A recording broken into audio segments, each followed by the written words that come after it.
Hello, third grade artists. We're going to make the second part of our Chinese dragon today. So you're going to need some glue, a glue stick or bottle glue, scissors, some pieces of paper. I'm also going to use tape. I found duct tape first, so that's why I have it, but you could use any type of tape. You're also going to need two sticks or pencils. I'm using some colored pencils. This is going to be part of the puppet part of our dragon. So these are going to be attached into our project. We're not going to write with them. Okay. So you also want some coloring supplies today. I know a lot of things we need today to finish our dragon. So the first job, I'm just going to clear some space, get this out of the way. If you remember, we folded our paper to make our dragon head. I'm going to use some glues to glue these two sides together to make that paper a little stronger. So I'm going to use liquid glue. So let's make sure we use just the tiniest amount. So I'm challenging you to make the skinniest line you can. Just so skinny, like a thread. I'll show you mine. Skinny, skinny, skinny. And then we're going to fold this back over and then give it a little rub, make sure that's all secure. We want to do that because we're using copy paper. We wanted to make our dragon a little bit thicker, a little bit stronger. So now I'm going to carefully cut out the best I can my dragon head. Now there's going to be some difficult shapes. So we're just going to do our best. I think I might trim his whiskers a little bit. For me, when I'm cutting out a difficult shape, what I like to do is I hold my paper still in one hand and I try to turn that hand. When you try to turn your scissors, it gets a little more tricky. It's easier for me to turn my project than it is to turn my scissors. So let's get that all cut out and then we'll start working on the body part of our dragon. Remember, I'm giving him a little whisker trim.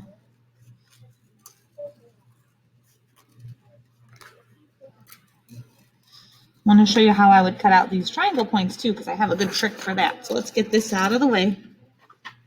And now I want to cut out those white triangles from his little beard.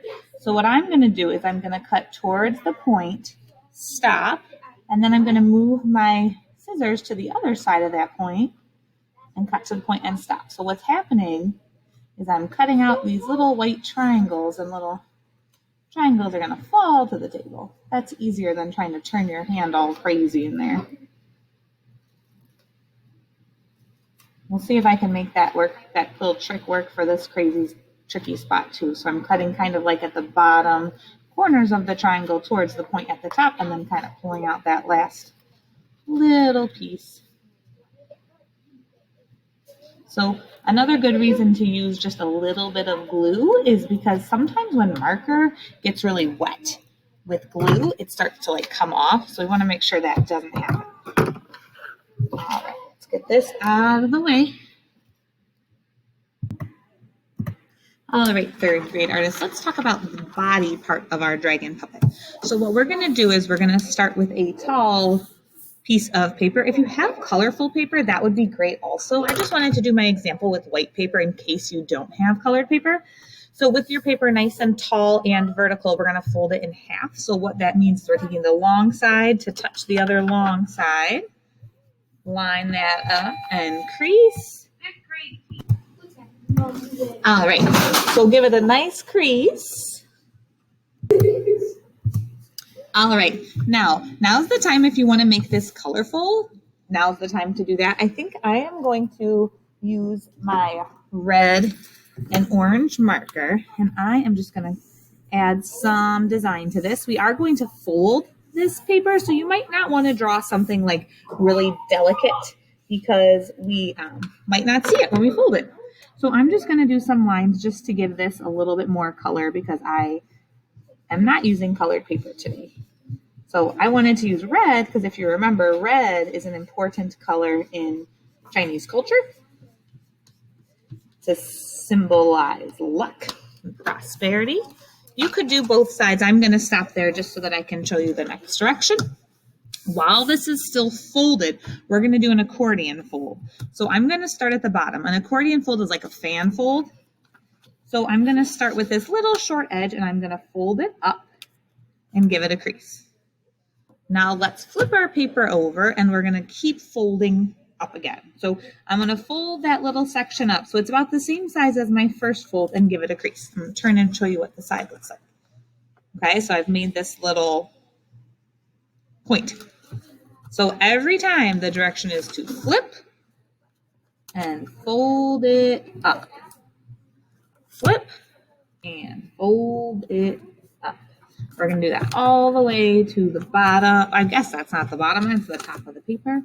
Flip and fold, flip and fold. My last piece is a little bit too short for me to do it again. See how it hangs over? But what you're going to end up with is this fan fold. Okay, so we're going to attach one side of the fan fold to the back of our dragon's head. So I'm going to get that glue ready again, and I am going to do a skinny line. Remember, challenge to do the skinniest possible line you can. And to do that, you're going to have to squeeze like so gently. So I'm going to put that right in the middle of his head. Let that dry for just a minute because liquid glue sometimes takes a little longer. So here we're starting to get the body of our dragon going. He's looking good. We need to put our two posts, kind of pieces, I guess I call them sticks, into our dragon so he is movable. So I'm going to use tape for this step. And like I was saying before, I found duct tape first, so that's what I'm going to do. So my dragon is drying. I'm going to get a couple of pieces of tape ready. I think it might only take me 2 pieces. Let's find out. Remember, if you don't have duct tape, something else will work just fine. So when we folded, we left the bottom open. So I'm going to take this pencil and put it inside of here. Maybe I'll let it come down a little bit. And then let's secure it with a piece of tape. So that's going to do 2 things. It's going to seal the bottom part here. And then it's going to hold my pencil still. I'm putting the point side of the pencil up towards the top. Let's try to make these about the same size. So I'm sticking this in the opening of the other side of our paper. So that's something important I forgot to mention. I'll have to make sure I say that in the notes. When you attach the folded paper to your dragon, you want to make sure that the open side is at the bottom, okay? So let's secure this little piece, and then let's talk about other things we can add for decoration. So this one I'm going to try a little bit more carefully to make sure that I don't really see the tape as much, which can be a little tricky.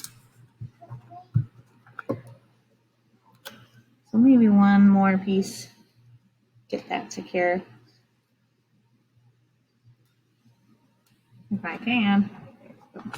So here's like the basic shape of our dragon. Of course, this would be better if I had the color on this side. I put it on the wrong way. That's okay. So I have this basic shape of our dragon that can move. Now we have to think of other details we can add to make it a little more interesting. So maybe some streamers off the back would be a good idea. If you have colorful paper, that would be a good thing to do. If you don't have colorful paper, you could color some paper. I'm going to fold that in half.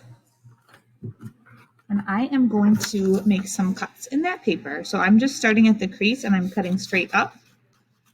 And that's going to give me like these long skinny strips that I can attach to the back of my dragon to give him a little bit more movement. I don't know how many I can fit. Of course, if you're coloring this, you would color that first. That would make him a lot prettier. I think 3 is probably enough. Let's put that aside. So I'm going to get my glue ready again. Remember, just the smallest, tiniest dot you can do. Sometimes in my classes we say dot, dot, not a lot. Help you remember if you don't want to use too much. Especially with liquid glue, because liquid glue, the more glue you use, the longer it takes to dry. And I know you're going to want to test out these cuts. All right. I'm going to pause and add some color to mine, which I should have done first, but I'm still going to do it because he needs a little color. All right, 3rd grade artist, here is my finished puppet. We have that awesome head we made last week and this cool body so he can move and dance around. I can't wait to see your creations. Happy creating!